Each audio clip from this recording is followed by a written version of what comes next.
मध्य प्रदेश में तीसरे चरण के चुनाव के लिए प्रचार अभियान तेजी से जारी है। बता दें कि शिवराज सिंह चौहान के ग्वालियर पहुंचने पर कार्यकर्ताओं ने फूलमाला और आतिशबाजी के साथ जमकर स्वागत किया। इसके बाद उन्होंने हजीरा चौराहे से ग्वालियर दुर्ग की उरवाई गेट तक रोड शो किया है। इस दौरान सड़क के दोनों ओर हजारों की तादाद में भाजपा कार्यकर्ताओं और जनता का हुजूम उमड़ पड़ा। रोड शो के दौरान रथ पर पूर्व सीएम शिवराज सिंह चौहान के अलावा विधानसभा अध्यक्ष नरेंद्र सिंह तोमर, ऊर्जा मंत्री प्रद्युम्न सिंह तोमर और भाजपा के लोकसभा प्रत्याशी भारत सिंह कुशवाहा मौजूद रहे। इसके बाद शिवराज सिंह चौहान ने उरवाई गेट पर भाजपा प्रत्याशी के समर्थन में एक चुनावी सभा को संबोधित भी किया, जिसमें उन्होंने कांग्रेस पर जमकर निशाना साधा है। उन्होंने कहा कि कांग्रेस के पास न दिशा बची है न दृष्टि। सीएम पित्रोदा द्वारा विरासत टैक्स के समर्थन पर शिवराज सिंह चौहान ने कांग्रेस को आड़े हाथों लिया। जनता की सभा में आई बहनों भाइयों की और मेरे भांजे और भांजियों की तुम्हारी बहुत याद आ रही थी। तुम्हें भी आ रही थी कि नहीं? तो एक बात फिर बोलो, भारत कांग्रेस और भारतीय जनता पार्टी, आप खुद बताइए कांग्रेस में कोई दम बचाएगा? विधानसभा के अध्यक्ष आदरणीय नरेंद्र सिंह तोमर जी, लोकप्रिय मंत्री और आपके नेता आदरणीय प्रद्युम्न सिंह तोमर जी, उनकी जन्मभूमि पर दिव्य और भव्य मंदिर बना। आपको कैसा लगा? कैसा लगा? और भगवान राम की प्राण प्रतिष्ठा हुई तो कैसा लगा? सारा देश खुश था, आनंद उत्सव मनाए जा रहे थे। बहनों ने दीपक जलाए, नौजवानों ने केसरिया पताकाएं फहराई, सारा देश प्रसन्न था। लेकिन एक पार्टी रो रही थी। क्या नाम है उसका? क्या नाम है उसका? कांग्रेस। शर्म नहीं आई इनको? निमंत्रण मिला, लिखित में निमंत्रण।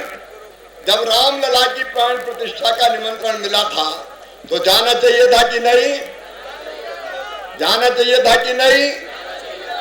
अंसारी परिवार, अयोध्या का अंसारी परिवार, जिसने बाबरी मस्जिद का केस लड़ा था, सुप्रीम कोर्ट का फैसला मान के वो प्राण प्रतिष्ठा के कार्यक्रम में शामिल हुए।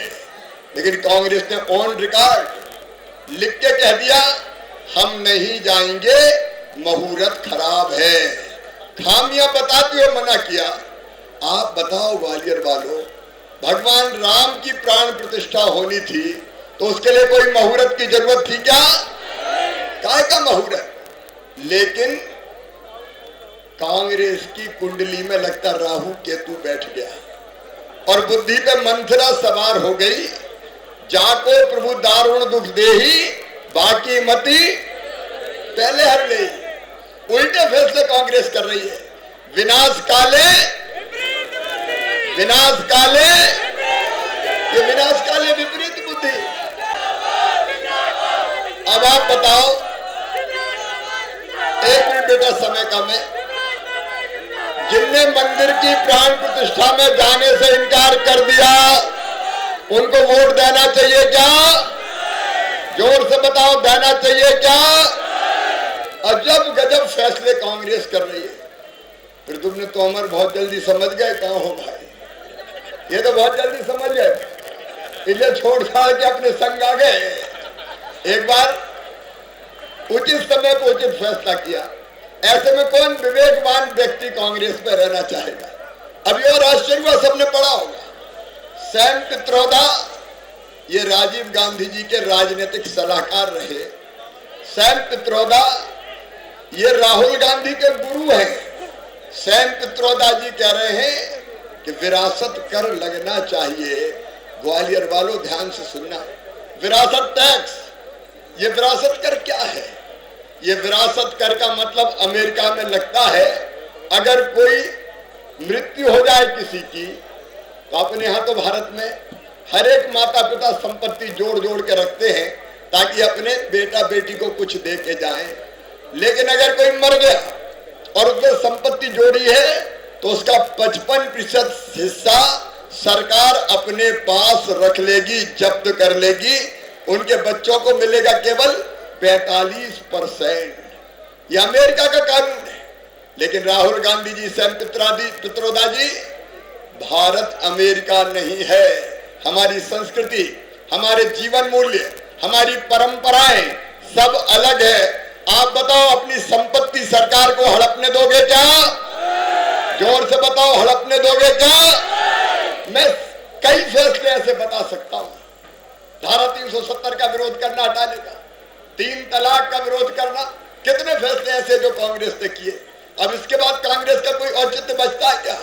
मेरे बहनों और भाइयों, एक ही पार्टी है, भारतीय जनता पार्टी, केवल भारतीय जनता पार्टी। और पार्टी के अलावा अगर विचार करना हो, चुनना हो, तो किसको चुनते हैं? प्रधानमंत्री को। लोकसभा के चुनाव में तो पीएम को ही चुनते हैं ना। आप बताओ, पीएम को सोच समझ के चुनना चाहिए कि नहीं? अरे सोच समझ के चुनना चाहिए कि नहीं? गर्मी के दिन चल रहे हैं, अगर मटका खरीदने भी जाते हैं तो ठोक बजा के देखते कि नहीं मटका टनाटन बोल रहा है कि नहीं? कोई फूटा मटका लेता है क्या? अरे फूटा मटका कोई लेता है क्या?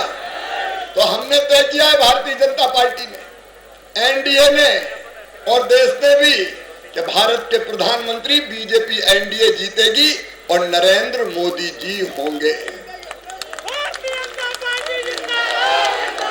अब आप बताओ, कांग्रेस और, अरे मेरे भांजे जिंदाबाद, भाषण तो पूरा करने दो। आप भी हमारी जान है, मैं आपसे बहुत प्यार करता हूं, आई लव यू।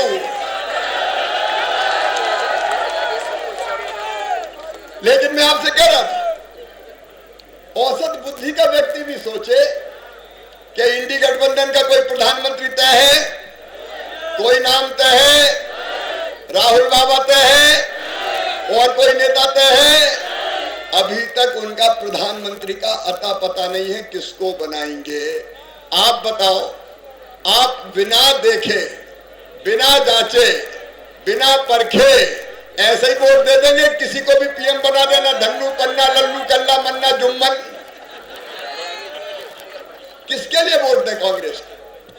और तीसरी चीज है उम्मीदवार। हमारे उम्मीदवार है भारत सिंह कुशवाहा।